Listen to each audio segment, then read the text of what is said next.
Police झूठ बोल रही है। मेरे पास वीडियो है, फुटेज है कि वो स्टेज पर सीढ़ियां चढ़कर आ रहे हैं। दूसरी बात यह है कि आपने कहा कि डीसीपी साहब ने कहा कि उन्होंने इशारे किए, इशारे किए।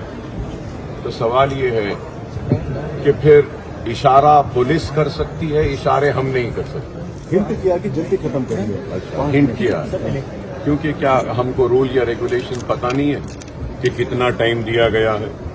भाई टाइम 10 बजे तक है। अगर हम 10 बजे के बाद में अगर स्पीच देते हैं तो उनका इख्तियार है, लॉ है, वो केस बुक कर सकते हैं। डायरेक्ट किसी के पब्लिक मीटिंग में स्टेज पर चढ़कर आ जाना और बोलना कि टाइम हो गया है, तो ये तो गलत बात है।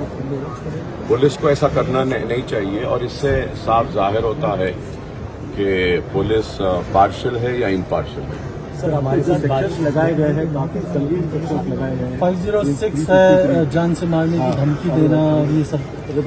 क्या ऐसा हो गया था सर जिसकी वजह से इस लेवल पर चीजें चली गई और आपने जो शब्द का इस्तेमाल किया कि किसी के माई के लाल में दम नहीं है, ऐसा क्या हुआ था जिसकी वजह से चीजें इस लेवल पर? पूरा जुमला बोलेंगे आप?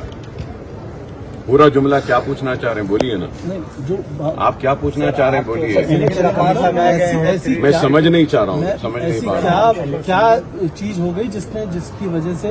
देखिए, मैं आपसे कहता हूँ कि अगर आपका कोई परमिशन के साथ आपका अगर कोई फंक्शन हो रहा है और आपको पुलिस ने परमिशन दिया है, इलेक्शन अथॉरिटीज ने परमिशन दिया है और आप अपना फंक्शन कर रहे हैं, सीधे अगर आपके फंक्शन में अगर मैं आ जाऊं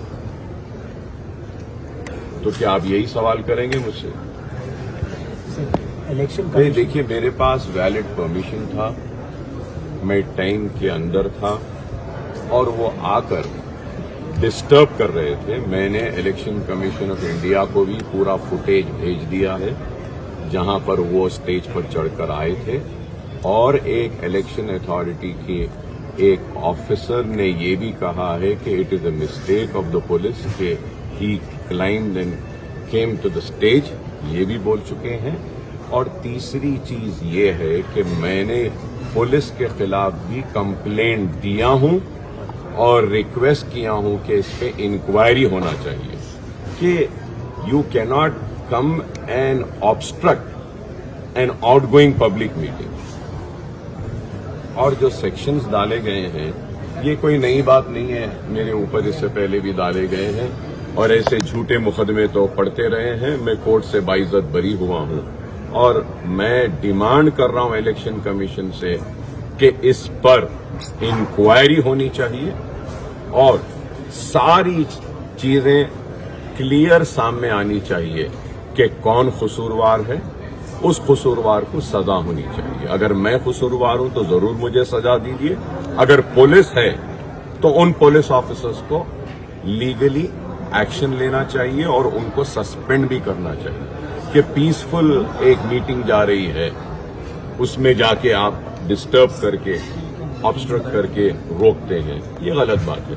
अगर पुलिस अगर आके बैठना चाहती है तो जरूर मैं अपना स्टेज दे देता हूं, उनको कुर्सी भी देता हूं, वो आके बैठ सकते हैं हमारे जब। सर, आप जो ईसीआई का वर्चन जो हमसे बातचीत करने पर बताया गया है कि इलेक्शन कमीशन को कोई वायलेशन नहीं दिखाया आपके स्पीच में या वहाँ पर जो इंसिडेंट हुआ उसमें, इसीलिए उन्होंने कोई केस दर्ज नहीं किया।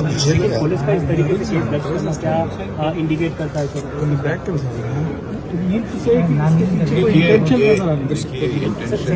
इलेक्शन कमीशन के अधिकारी ने बताया कि वो टैब लेकर ऊपर चढ़े थे डायस के पास, टाइम से पहले फोटो खींचने के लिए रेडी प्रिपेयर हो रहे थे कि 10 बजने के बाद वो फोटो लेंगे।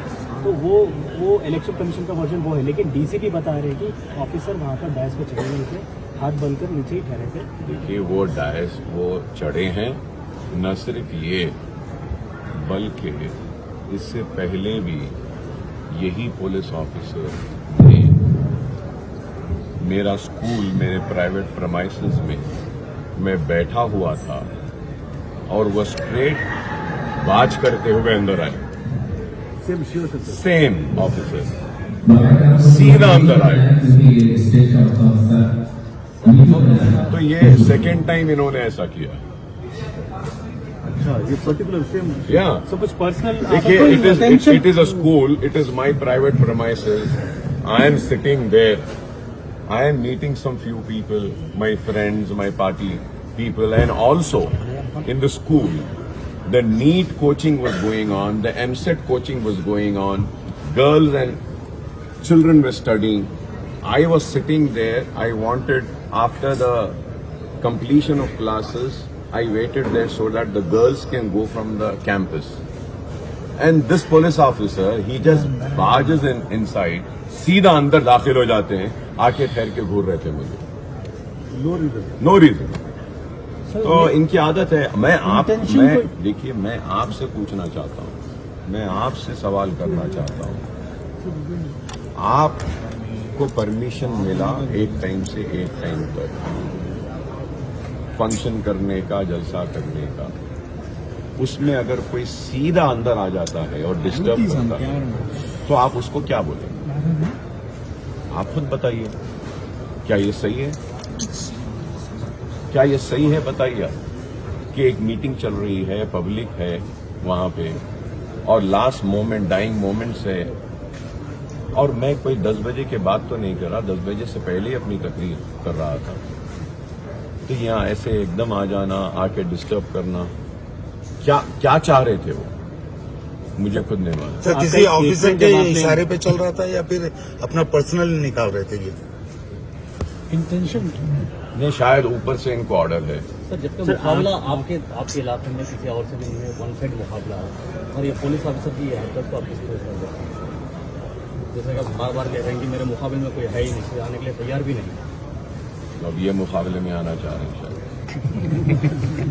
सर, आपके बयान में आपने बताया कि एक इशारा करेंगे तो उनको दौड़ना पड़ेगा यहाँ से, इसका देखिए, मैंने कहा कि मैं दौड़ना पड़ेगा नहीं, इशारे की बात, जैसा अभी आपने कहा, वो इशारा कर सकते हैं और हम इशारा नहीं करें। मतलब चुनौती दे रहे हैं? नहीं, वो आप समझ रहे हैं, जो चाहे मतलब निकाल सकते हैं। आप देखिए, आपका इख्तियार है, आप जो चाहे वो मतलब निकाल सकते हैं। सवाल ये है कि वो इशारा करे तो गुनाह नहीं, हम इशारा करें और इशारे की बात करें तो गुनाह। सर, यही ऑफिसर को 2 बार ट्रांसफर किया गया, एक बार विजयनगर पीएस से बंजारा से, क्या वजह कुछ? सर, इससे हटके एक सवाल है, 4% रिजर्वेशन जो है मुसलमानों को हटा देंगे अगर हम सत्ता में आए। बीजेपी ये बार बार हर मीटिंग में बोल रही है, आप किस तरह से देखते हैं इसको? क्या इसके पीछे वो बीजेपी का कहना है कि हमारी सरकार बनी तो ये अनकॉन्स्टिट्यूशनल है, हम इसको हटा देंगे? देखिए, वेदर इट इज अनकॉन्स्टिट्यूशनल और constitutional, matter is sub judice, is it और is it not? When the matter is sub judice, let the court decide, and honourable Supreme Court is looking into it. Honorable Supreme Court will decide. Till then there is a stay and the reservation has to continue and it will continue. Sir, पहले UP में हालात